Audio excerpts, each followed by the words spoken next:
Rear Shoals Dam, commonly referred to as the Lake Murray Dam, stretches 1.5 miles connecting Lexington and Irmo and is responsible for ensuring that the 50,000 acres that make up the lake stays full, not only for recreation for the entire Midlands to enjoy, but as a provider of hydropower for the area. The dam itself stands 220 feet high, is over 5,700 feet long, and 150 feet wide.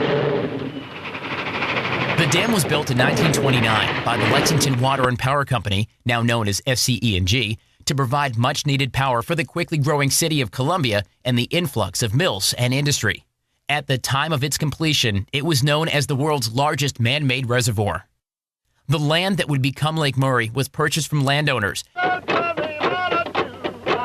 About 2,000 men were paid 50 cents a day to clear the land and build the area that would be required to create the largest earthen dam in the world, at least at its time. The lake, since its completion in 1929, has served many more purposes than providing power to the area.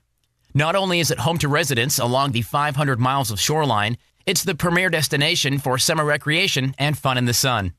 The lake also served as a training area for the famous Doolittle raid on Japan during World War II after the bombing of Pearl Harbor. In fact, it was just off Lake Murray Dam, under 100 feet of water, that a B-25 bomber rested for over 60 years after a training mishap. In 2005, teams from across the country, including the Rubicon Foundation, returned the bomber to the light of day. And even today, history exists under the surface of the lake. From the angels that have been left for underwater explorers to a cemetery that remains the final resting place of loved ones buried over a century ago. Also located near the dam are reported to be the railroad tracks themselves that were used to build the dam over 80 years ago. It's these tracks that make up our objective today as we head back into history and dive South Carolina. In the late 1920s, the Lexington Power and Water Company created a 5,700-foot-long, 213-foot-high dam in order to harness hydropower for the quickly growing area. To help facilitate the creation of what was to be the largest man-made reservoir of its day, construction crews used railroad cars to move dirt, rocks, and other needed items. As the area began to flood and Lake Murray became, well, a lake, much of the created infrastructure was left behind and is reported to still exist under the surface of the lake. The Dive South Carolina team, along with the assistance of the Watery Dive Center, the Department of Natural Resources, and Aquafund Boat Rentals, decided to head down on a chilly winter afternoon and try to find history at the bottom of the lake. We planned to dive just off the Irmo side of the dam. Using underwater compasses and navigation, we would search for markers left by previous divers with the hope of finding some of the tracks used to create Lake Murray. Cold or chilly water diving adds a level of difficulty, even for experienced divers. So more preparation, warmer gear, and extra caution are used when planning and executing the dive.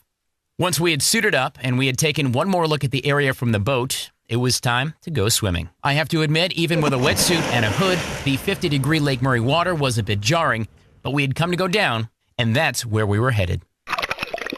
Lake Murray is notorious for its lack of good visibility under the water, due to the amount of activity, both man-made and natural, that impact clarity in the warmer months. But on this December day, the water was pretty clear, for Lake Murray standards. Using navigation techniques, we headed in the general direction we believed the tracks to be. And after several minutes, we found a flag left by another diver, giving us hope that we were on the right, well, track. As we continued on, we came across another flag and some rather large boulders that were probably unearthed with the excavation for the dam. After finding no real indication of the tracks, we headed back to the surface to regroup and evaluate our progress. With the water going from rather chilly to downright cold, we decided to take one more trip down in hopes of finding the tracks. Swimming down about 25 feet, with the water cooling even more, out of seemingly nowhere, a railroad tie appeared. We had found what we went down for, one of the tracks used to build the dam and create the lake nearly 3 generations ago.